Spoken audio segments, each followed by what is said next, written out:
राजस्थान विधानसभा चुनाव को लेकर भाजपा की बैठकों का दौर चल रहा है। देर रात तक चला महामंथन का दौर। करीब 6 घंटे से अधिक समय तक चला 2 बैठकों का दौर। रात 2:10 पर होटल ललित में चली है भाजपा कोर कमेटी टीम की बैठक। कोर टीम की अमित शाह, जेपी नड्डा और बीएल संतोष ने बैठक ली है।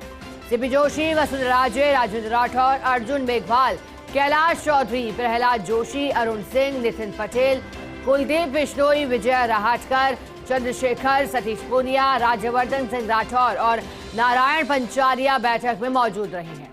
बैठक में नेताओं से फीडबैक लेकर राजस्थान फतेह पर बिंदुवार चर्चा हुई है। अमित शाह, जेपी नड्डा ने कोर टीम के नेताओं से क्रमवार भी चर्चा की।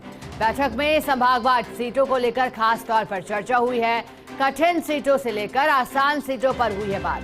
सूत्रों की माने तो अमित शाह ने दी है कुछ सख्त हिदायतें भी, और फिर से बैठक में साफ कर दिया कि प्रधानमंत्री और कमल के फूल ही होंगे चेहरा। प्रदेश से किसी को भी चेहरा नहीं बनाने पर बात हुई है। एक छोटी लिस्ट लगभग तय सी कर ली गई है, लेकिन अब रायशुमारी के दौर के बाद ही लिस्ट आने की संभावना है। श्राद्ध पक्ष से पहले लिस्ट आना मुश्किल है। अमित शाह, जेपी नड्डा साथ लेकर आए थे संभावित नामों की सूची भी। परिवर्तन यात्रा के बाद के रोड मैप पर भी चर्चा। प्रधानमंत्री मोदी का 2 अक्टूबर को चित्तौड़गढ़ में कार्यक्रम है। 5 अक्टूबर को जोधपुर आएंगे प्रधानमंत्री मोदी और कार्यक्रमों की रूपरेखा पर भी बात हुई।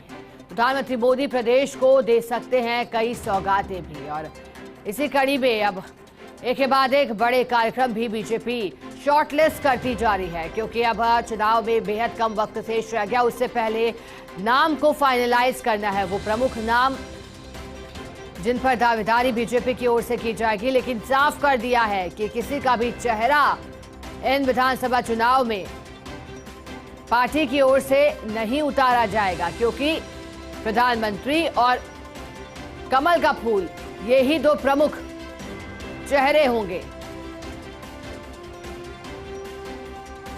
देर रात तक महामंथन का दौर चला है।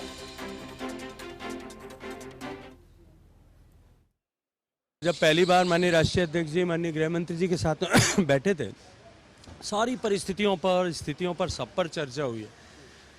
अलग अलग क्षेत्रों पर भी चर्चा हुई है, इश्यूज पर भी चर्चा हुई है, चुनाव का किस तरह के समीकरण बनेंगे उस पर भी चर्चा हुई है, वर्तमान सरकार के हालात पर भी चर्चा हुई है, वर्तमान सरकार के खिलाफ जो समाज में मुद्दे हैं, प्रदेश में मुद्दे हैं, मतदाताओं के बीच में जो इश्यू हैं उस पर भी चर्चा हुई है। ये सरकार सबसे भ्रष्टाचारी सरकार है, उसके भ्रष्टाचार के विषय पर भी बहुत विस्तार से चर्चा हुई है। और इन सब चर्चाओं के चलते हुए आने वाले समय में चुनाव को किस दिशा में लेकर जाना है, किस तरह से लेकर के जाना है, इन सब पर हमने बातचीत की। वो तो जोशी जी नहीं बोले क्या?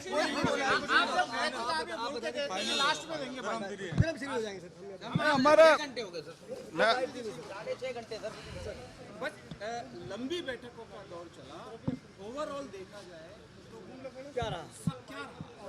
हमने बहुत विषय चर्चा की है चुनाव के तैयारी के बारे में, और हमारा कैंडिडेट सिलेक्ट करने के लिए क्या हमारा रणनीति रहना चाहिए, यार्डस्टिक रहना चाहिए। आगे का अभी हमारा परसों ही संकल्प यात्रा का समारोह हुआ है। आगे चुनाव अधिकृत घोषणा होने तक और उसके बाद कार्यक्रम क्या करना चाहिए, इसका डिटेल में चर्चा हुआ है, और प्रोग्राम भी हमने चॉकआउट किया है। उसका डिटेलिंग आपको बाद में संबंधित व्यक्ति आपको करेंगे। श्राद्ध पक्ष से पहले घोषणा हो जाएगी या नवरात्रों में? तो वो भी जब हम दिल्ली में मिलेंगे तब निर्णय होगा। सर, ये चर्चा है कि रायशुमारी कर सकती है पार्टी, रायशुमारी कर सकती है, अलग अलग संभागों में भेजा जा सकता है नेताओं को, ताकि कैंडिडेट तो बेटर हो सकता है। हाँ, फीडबैक तो जरूर लेंगे। हमारे कार्यकर्ताओं से फीडबैक लेना ही हम जरूर लेंगे। तो जब भी वो मीटिंग इसके बारे में जब स्पेसिफिकली कैंडिडेट के लिए चर्चा के लिए हम बैठेंगे तब उसका भी चर्चा होगा। एमपी को खड़ा, अरे भाई पूरा तो सुनो ना, एमपी को खड़ा करना है नहीं करना, वो भी उस टाइम डिसीजन होगा। आज तो चर्चा नहीं हो। ऐसा है कि मैं भारतीय जनता पार्टी का कार्यकर्ता हूं, और कार्यकर्ता होने के नाते मैं ये कह सकता हूं कि संगठन हमारे लिए सर्वोपरि होता है। सरकार सर धार्मिक यात्रा पे निकली है 9 दिन की। ऐसा है कि ये ढोंग है। ये जो सनातन को गाली देने वाले, जिन्होंने सनातन को जिस तरह से उन्होंने समाप्त करने की बात करने वाले, सनातन धर्म को जिस तरह से उन्होंने एड्स तक कहा है, उन्होंने कोरोना तक कहा है, उनका साथ देने वाली ये पार्टी आज धार्मिक यात्रा पे निकल के और एक ढोंग कर रही है। और राजस्थान की जनता ने ये सारा देखा है। उन्होंने राम दरबार को टूटते हुए देखा है, उन्होंने शिवालयों को और मंदिरों को तोड़ा है इस सरकार ने, ये भी देखा है। इसलिए इनको तो आने वाले समय में चुनाव का इंतज़ार कर रही है राजस्थान की जनता। और निश्चित रूप से ये भ्रष्टाचार में डूबी हुई सरकार और बहन बेटियों की रक्षा ना करने वाली ये सरकार, सनातन धर्म के ऊपर चोट करने वाली ये सरकार है, इसको जनता चुनाव में जवाब देगी। देखिए, माननीय राष्ट्रीय अध्यक्ष जी और माननीय गृह मंत्री जी का मार्गदर्शन हम सब लोगों को मिला। परिवर्तन यात्रा और आगामी कार्य योजना पर चर्चा हुई और मैं सोचता हूँ आज की आप दोनों का यहाँ आना हम सब लोगों के लिए एक नई ऊर्जा और उत्साह देगा।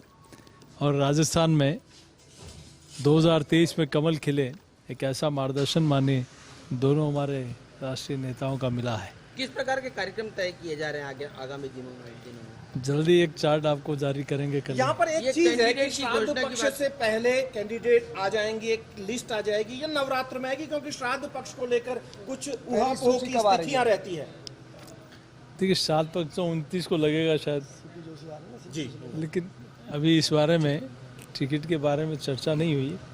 जैसे ही होगी निश्चित रूप से सबसे पहले अगर कोई जिताऊ सांसद है और जीत रहा है और अच्छी सीट ऐसी है जो सांसद के लाए जाने से जीती जा सकती है, तो इस पर विचार किया जाएगा। देखिए, पार्लियामेंट्री बोर्ड क्या निर्णय करता है। मध्य प्रदेश में इस प्रकार के निर्णय हुए हैं, राजस्थान में होते नहीं होते ये पार्लियामेंट्री। जोशी जी, आखिर में एक सवाल सबसे महत्वपूर्ण, कि जो प्रधानमंत्री मोदी बोलकर गए थे अपने भाषणों में आखिरी लाइन, हमारी शान कमल का फूल, तो देखिए हम लोग नेशन फर्स्ट को लेकर काम करते हैं, विचार को लेकर काम करते हैं, कमल के फूल को लेकर काम करते हैं। तो चेहरा प्रधानमंत्री उसी दे निश्चित रूप से। और इसी खबर पर अधिक जानकारी देने के लिए हमारे साथ सहयोगी भारत दीक्षित जुड़ गए हैं। भारत, देर रात तक चली बैठक में क्या कुछ निर्णय लिए गए हैं या फिर अभी कुछ और बैठकें होना यहां से बाकी हैं? क्योंकि हम जब लगातार सुन रहे हैं नेताओं को तो उनका कहना है कि इसके बाद दिल्ली में भी एक बैठक होनी है, यानी कि अभी फिलहाल कुछ तय नहीं है। देखिए, बिल्कुल शिखा, आपने देखा कि जिस तरह से राजस्थान विधानसभाओं के चुनाव का शंखनाद दोनों पार्टियों की ओर से हो गया है, वहीं आपने देखा कि बीजेपी के जो तमाम बड़े नेता हैं कल जयपुर पहुंचे थे, जिनमें केंद्रीय गृह मंत्री अमित शाह है, राष्ट्रीय अध्यक्ष जेपी नड्डा है और एक मैराथन बैठकों का दौर है वो बीजेपी के अंदर चला। तो कहीं ना कहीं जिस हिसाब से विधानसभा चुनावों में बीजेपी पूरी तरह से फतेह यहाँ पर करना चाहती है और उसी की तैयारी को लेकर तमाम जो नेता हैं वो जयपुर पहुंचे हैं। और आपने देखा कि तमाम जो राजस्थान की विधानसभा की जितनी भी सीटें हैं उनको भाजपा ने कैटेगरी वाइज डिसाइड किया गया है। सबसे बड़ी बात यह है कि जो सीटों पर भाजपा पिछले 3 से 4 बार से हारती आ रही है उनको डी कैटेगरी में रखा गया है। ऐसे में ये भी सूचना और ये इस तरह की खबर आ रही है कि श्राद्ध पक्ष से पहले हो सकता है भाजपा इन जो कैटेगरी वाली सीटें उनके नामों की घोषणा है वो यहाँ पर कर दें, क्योंकि आपने देखा कि राष्ट्रीय संगठन मंत्री BL संतोष भी यहाँ पर थे, तमाम राजस्थान के जितने भी प्रभारी हैं सह प्रभारियों के साथ बड़ा मंथन यहाँ पर हुआ। पूर्व प्रदेश अध्यक्ष भाजपा के रहे जो सतीश पूनिया है, सांसद राजवर्धन सिंह राठौड़ है, तो तमाम इन सभी के नेताओं के साथ जो बैठकों का दौर है वो रात भर यहाँ पर चला है। तो कहीं ना कहीं ये मैसेज साफ है कि अब भाजपा इन सीटों को लेकर बहुत ज्यादा चिंतित है और ऐसे में इन प्रत्याशियों की जो घोषणा है वो कभी भी कर सकती है। लगातार अटकलें ये लगाई जा रही थी कि 7 पक्ष जैसी लगेंगे उससे पहले ये लिस्ट है वो यहाँ पर आ सकती है। आज का दिन भी बेहद महत्वपूर्ण है क्योंकि आज भी अभी फिलहाल अमित शाह हैं जो होटल के अंदर हैं और ऐसा जो सूत्रों के हिसाब से खबर मिल रही कि कई नेता हैं वो उनसे यहाँ पर मुलाकात कर सकते हैं। तो ये देखने वाली बात होगी कि होटल के अंदर कौन कौन से नेता हैं जो आज यहाँ पर पहुंचते हैं और उनकी कितनी देर तक उनसे मुलाकात है वो यहाँ पर हो सकती है। बिल्कुल भारत, इंतजार भी हो रहा है कि क्या आज ही का दिन वो रहने वाला है जब बीजेपी की ओर से पहली लिस्ट जो किसी भी समय आ सकती है वो आज जारी की जाती है या फिर अभी थोड़ा इंतजार करना होगा। शुक्रिया भारत, आपका हमारे साथ जुड़ने के लिए और जानकारी देने के लिए।